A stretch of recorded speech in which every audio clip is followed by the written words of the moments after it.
Welcome to UAPB Currents. I'm your host, SHELLEY INGRAM, and today joining us we have LaNetta Richards, who is the Community Health Advisor Representative for American Cancer Society. Welcome to UAPB Currents, and that's for the Mid-South Division of the American Cancer Society here in Arkansas. And where are you guys, I guess, located? We are actually a nationwide volunteer-based organization. I'm right here in the Mid-South Division. So, LaNetta, tell us a little bit about you, and because you're a graduate of the university, and we're always happy to talk with our alum. So tell us a little bit about you and how you came to work for the American Cancer Society. Okay, the Cancer Society plays a major role with information that they had given us over cancer with our family, because we have dealt with people in our family that has had cancer. My grandfather passed away with cancer, and I was a lot younger at that time, but as I got older and I realized a lot of things that he was going through and the suffering and the treatment, now it just plays a bigger role when I see it now, and I wanted to do something in order to help give back and fight with a good cause. So working with the American Cancer Society, I look forward to seeking opportunities to start working or volunteering, and I was blessed and ended up with a position here as a community health advisor representative. Okay, all right. And what exactly did you major in when you were here at the university? Mass communication was my major. Okay. So that was, back in 2002, and I was looking around, and it's just a lot of changes since then, but it looks great. Okay. It's nice. I feel at home. Oh, well, welcome home. Thank you. All right, now we're going to go ahead and get into the reason that you're here to talk about the American Cancer Society. Give us some of the background on the American Cancer Society as a nationwide organization. Okay, yes, like I was stating earlier, we are a nationwide voluntary-based organization whose focus is to eliminate cancer, prevent cancer by saving lives, helping people to stay well, which entails we try to make sure through early prevention and detection we can do that in the Stay Well program. As far as getting well, we try to make sure we give them direction through their cancer diagnosis. Fighting back, we have laws that we try to go and get passed with lawmakers in order to defeat the cancer. Actually, we help to find cures also. Our Relay for Life, that's like a major event that we hold that help us through research and studies that we try to find cancer through and prevention. Okay, all right. Now, what programs are you working with specifically for the American Cancer Society? Okay, I'm with the Community Health Advisor Program. We identify and train local women and some men who seek to improve the health of the people in their community. It's an early prevention and detection program, and it's actually known as like the CHA program. You may see CCHA, and that stands for CHA, which is a well-known health promotion program that's been around for more than 2 decades, and it has worked well.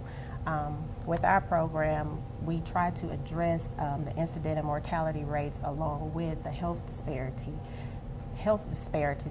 that's here in the Little Rock and Pine Bluff communities. Okay, all right. So you train people, or say perhaps somebody wants to start a program at their church or in their community to help people become more aware about cancer and those types of things, then you help those people to kind of implement and start some activities for that. We actually, our program, which the Community Health Advisor Program is already pretty much established of what we are doing as far as promoting, educating women to increase the awareness out about screenings. We try to educate and reach the underserved and underinsured populations of women, specifically targeting the African American women who are not screened for breast, cervical, and colorectal cancer. So once we get volunteers trained through that, anybody that want to join the fight against cancer, and those cancers is pretty much what our program concentrates on. So we try to get involved in any activities, events that's here in the community, and however we feel that it's a need to attend those, to put out the educational materials, give any awareness materials that we may have, to just make sure we are promoting healthy behaviors and getting those health screenings.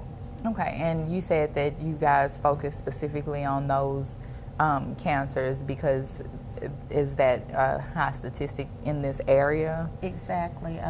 We try to focus on the breast, cervical, and colorectal cancers because of the incident and mortality rates that are being high here in the Pine Bluff community. These cancers pretty much a lot. You know, when I'm talking to people, it's kind of sad to say, but, you know, really we are dying because we're not being aware that, you know, the cancers are treatable if you can detect it early. If you stay on getting your screenings regular, you know, year after year and the amount of years that's required for each screening, then these screenings can be, these cancers can be detected early. Right. A lot of times they don't cause symptoms, so you can be living with it in the development process and stage and not even know it simply because you don't have the symptoms. And then once if you get a screening 1 year and they don't go back, the next 2 or 3 years you could miss it because those symptoms are not there. So that's what we try to make sure we promote to the ladies in the public, even males as well, because in some cases where males have breast cancer, it's not a lot of higher cases as far as it is with women, but you know, colorectal screenings, they are that's a very relevant screening that need to be done also at the age of 50. So we try to make sure we put the awareness out there with our volunteers, and that's what helps us a lot to expand to more communities, to reach out to people. Like I say, the churches are excellent resources. Any organizations, the healthcare systems that we try to get on board with us, this is what helps us to expand our educational side about the importance of screening. Okay, all right. We're going to go to a quick break, and when we come back, we're going to talk more about the American Cancer Society's Mid-South Division with LaNetta Richards. Thank you. Today is Saturday. Today is Saturday. Yeah. Salad on Saturday, fruit on Friday, throw a ball Thursday. Water Wednesday, touch your toes Tuesday. Let's move Monday, swap a snack Sunday. All the healthy children eat well and move a lot. And move a lot. And move a lot. Eat well and move a lot. 60 minutes of physical activity a day and eating well can help get your child healthy. So keep them active and eating well every day. Skip a rope Saturday, freeze tag Friday, tap dance Thursday. Whole grains Wednesday, try a veggie Tuesday. Let's move Monday, split the sweet Sunday. Eat well and move a lot. Today is Saturday. Yeah. Today is Saturday. All the healthy children, all the healthy children. Get ideas. Get involved. Get going at letsmove.gov. That's letsmove.gov. Welcome back to UAPB Currents, where our guest is LaNetta Richards from the Mid-South Division of the American Cancer Society. And we were joking before the show started because we have a professor here on campus whose name is LaTanya Richardson, and I told you I was going to accidentally call you by her name, and then I called her Gordon because you recently were married. Yes. And so, you know, all those name mix-ups and all that kind of stuff, whatever, but still same person. Yes. From the American Cancer Society. And we're going to get back into some information about here our local community, and we were going to talk about some of the health disparities that are here in our community. Yes, I have like data that we pretty much pull that shows us where the higher incident age-adjusted rates, the disparity issues that we pretty much cover. I can just kind of read a few of them off that's based on our community here, where it states overall African Americans are more likely to die from cancer than any other racial or ethnic population. We are more likely to be diagnosed at later stages of cancer than whites. Also, we are less likely than whites to survive 5 years after a diagnosis with most forms of cancer at any stage of diagnosis. So Wow. these are, a couple of things that we are not aware of, and a lot of it plays a role because these are issues that we want to address, and the health disparity is just like a major issue that we have in the communities simply because of the socioeconomic status of it. It involves where you live in at, poverty, low education. A lot of these things play a major role. Lack to access of care and treatment, and those are major barriers that we try to overcome when we train our volunteers to go out in the communities. That's why it's very important that we build our partnerships that we have around. It's something that we try to do with any faith-based organizations, healthcare systems that will help us get out in the community, that will help us first to sit and identify gaps and best practices that we can share amongst each other in order for us to develop and facilitate a comprehensive community action plan that our volunteers will then go out in turn and work in the community with this action plan. Right, because now I've heard the statistic before that we're sometimes diagnosed later or not diagnosed at all with cancers and such, but that at any stage, that you're less likely to survive from any stage. With cancer. And then that's a lot of why we're doing research and studies that we're trying to, it's different, and cancer forms so different in the body, everybody's body, so it takes a lot with the research. That's why being a part of the different events that's working with the American Cancer Society, such as the Relay for Life and Making Strides Against Cancer, these are things that kind of help us to promote the research part. This is what we need to try to figure out, ways of being able to eliminate these cancers and get it while it's in its most treatable stages. This is why our program is so important in the community, because we want to encourage ladies to, know about these screenings, where they are available or in the communities. Where can they get them at low or minimum cost? So we try, that's part of our volunteers and our partnerships working around in the community, because we want to talk to other people that can inform us and make us aware of where we can inform ladies of going to get these screenings, and males too also if need be. Now, are these screenings something that you have to have a primary care physician for this to take place, or a specialist, say for instance like the colorectal screenings? Do you have to, for those people who may not have a doctor who, or insurance?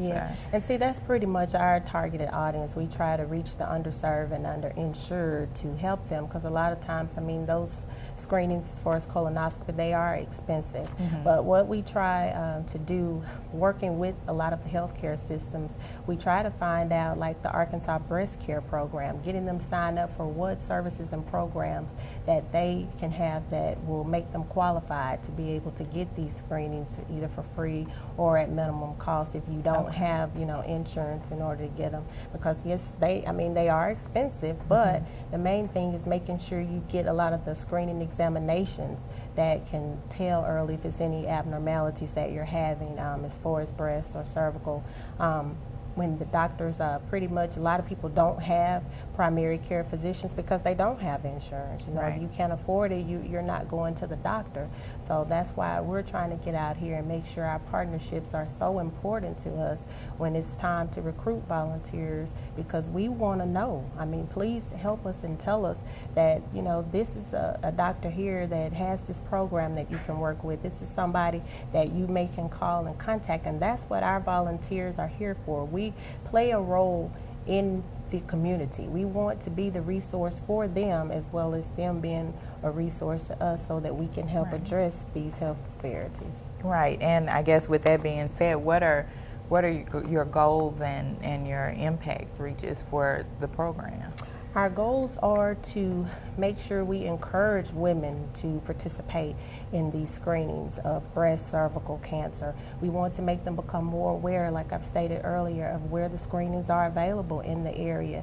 Our other goals are to make sure we can let them be aware of colon cancer and the awareness of getting those screenings also, and where those screenings are available in the Pine Bluff area also.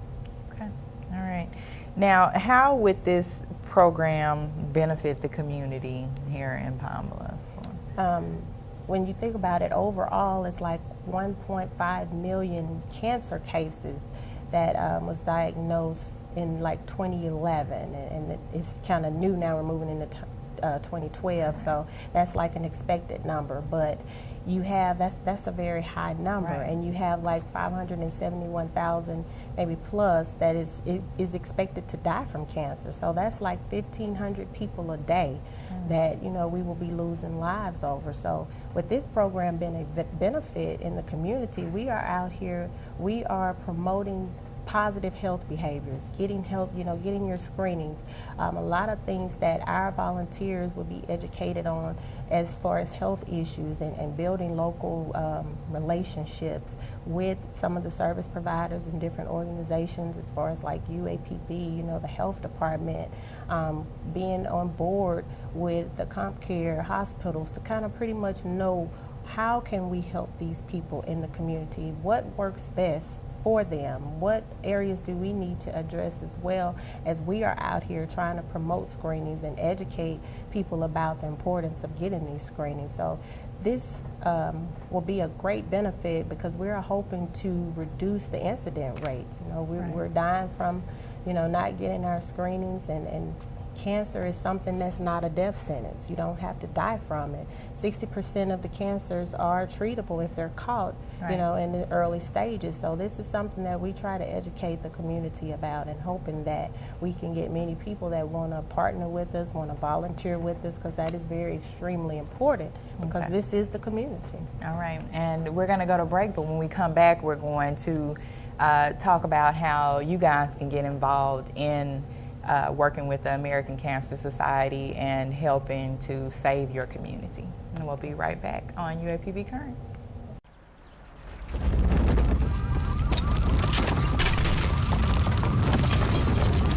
Up to 40% of businesses never recover after experiencing a major disaster. Make a plan at ready.gov/business. Welcome back to UAPB Currents, and again our guest is LaNetta Richards, who is from the American Cancer Society, the Mid-South Division, and she serves the Little Rock and Pine Bluff area. And before we went to break, we were saying that we were going to come back and find out how the community can help. And one of the things, before we get into volunteerism, that I want you to, I guess, briefly talk about is about community, a partnership, you know, because you talked about how important that is. So I guess talk a little bit about how people and who those people are that can become involved and work with you to get the information out to people. Okay. As far as our partnerships and volunteers, anybody, like pretty much, like I say, the faith-based organizations or any of the churches, and those organizations are well put for volunteers. Well, actually as our network partners, and if they want to volunteer, that's even excellent. The healthcare systems play a major role in it. Anyone, as far as volunteering, anybody can volunteer as long as they're 19 and older, simply because of you may have to deal with some confidentiality as far as health with patients, dealing with some of the local service providers and things of that nature. But as far as like the partnerships, we have to recruit those, and coordinators and volunteers. We try to look for people within the local community. That works best, because a lot of times it's good for us to see your face. I mean, you are here, we can listen to you a lot better sometimes than we can listen to somebody else that's from the outside. So anybody that's local, that pretty much know about their community, know about the people there and what goes on as far as any activities. If you want to implement any activities that that you think would be beneficial in your neighborhoods, along with working in the churches or sometimes at the schools, because we want to reach out to as many people as we can to make sure we let them know about educating them on the breast, cervical, and colorectal cancer. So expanding as far as we can here in the community to have volunteers and partnerships is very vital to our program. Okay. Now, before we move on, I know that one of the things now that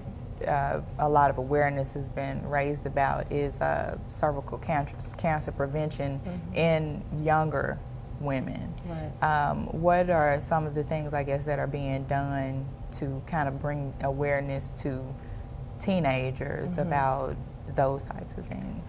Well, we have the main thing they try to promote is that HPV shot, because of how the virus is so rampant now in our communities.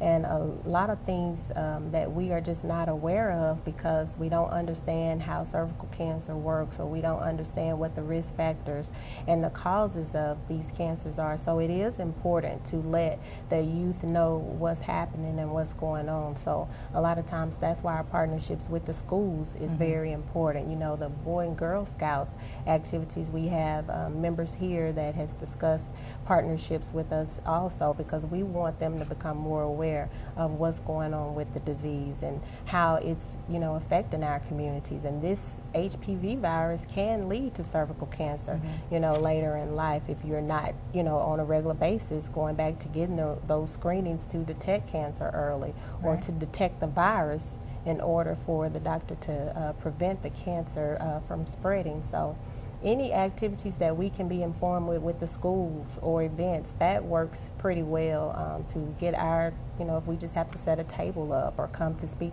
to some classes, that's been a benefit for us also, to kind of let the ladies know, and males as well, because it's like they are the ones that actually spread it.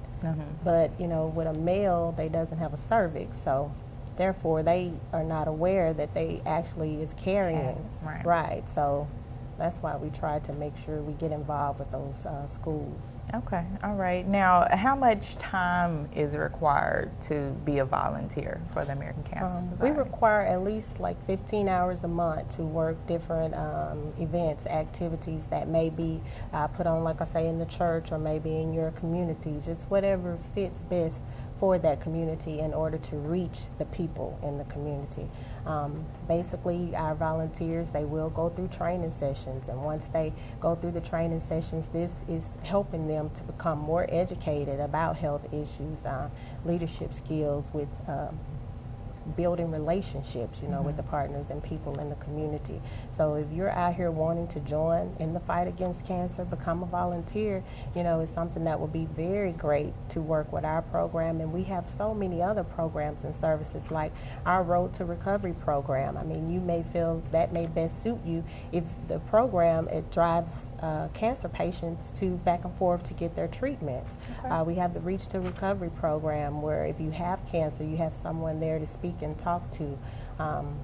You know, it's a numerous amount of programs. Our Look Good, Feel Better session, you know, we have volunteers for those also, because those Look Good, Feel Better sessions is for cancer patients, for women, that it teach them about how to apply makeup, and they give them, you know, an excellent bag of makeup and different things to take care of their hair. So we have numerous service and programs that we can get people involved in if you want to volunteer. So that's what, you know, we're seeking. We're a volunteer-based organization, and that's what helps us in our communities.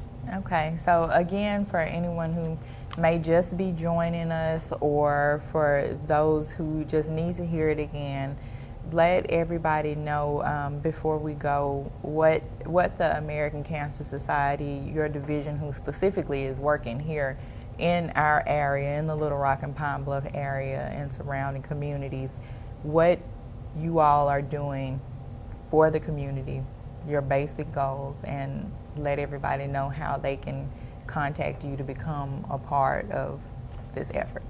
Okay, our Community Health Advisor program, which is known as the CHA program, we are identifying and recruiting local volunteers, men, women, who seek the opportunity to want to improve the health of the people in their community. Our goals are to help put the awareness out about getting screened here in the Pine Bluff area, which covers breast, cervical, and colorectal cancer.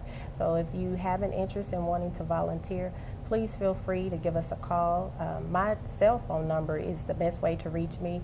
I try to put it over everything, so people, if you need to get contact or need help, it's 870-717-4375, or you can call our cancer number at 1-800-227-2345, or just feel free to look on the website and it can link you to the right people that you're trying to reach in your area at cancer.org.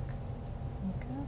All right. Thank you so much, Thank LaNetta, you. for coming. And I hope that this information has reached someone in our community, and that it will encourage someone to go out and get these screenings that they need, and someone will be encouraged also to become a volunteer. Yes. To work with you guys. Thank you so And much thank you for having what us. you guys do in the community. Well, thank you for having us. All right. And we'll see you next time on UAPB Currents.